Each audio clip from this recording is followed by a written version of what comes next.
ทรงแขวงอุดมไซหาน้ำถือเป็นแขวงแฮกเซียวกันมาเป็นเวลาหลายปี ดังนั้นในวันที่21 พฤษภาคม 2019 การน้ำขั้นสูงทั้งสองแขวงจึงได้ผัดเปลี่ยนพบปะเยี่ยมยามและเฮ็ดเวียกร่วมกัน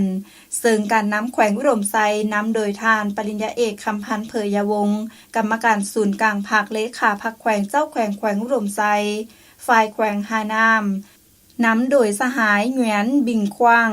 กรรมการศูนย์กลางภาคเลขาพรรคแขวงการพบปะได้จัดขึ้นที่ห้องประชุมห้องว่าการปกครองแขวงหานานสสเวียดนามการพบปะในครั้งนี้ถือเป็นการเสริมขยายสายพัวพันหัวมือหอบด้านระหว่างสองชาติลาวเวียดนามโดยเฉพาะแม่นสองแขวงอุดมไซหานาม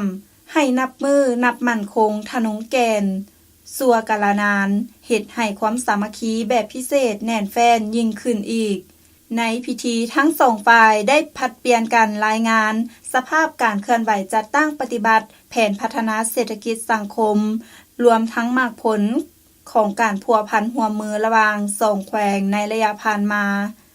ซึ่งเห็นได้ว่าทั้งสองแขวงได้มีการพบปะแลกเปลี่ยนบทเรียนและให้การช่วยเหลือซึ่งกันและกันโดยตลอดมา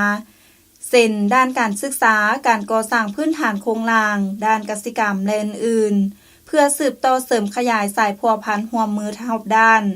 ความสามัคคีแบบพิเศษ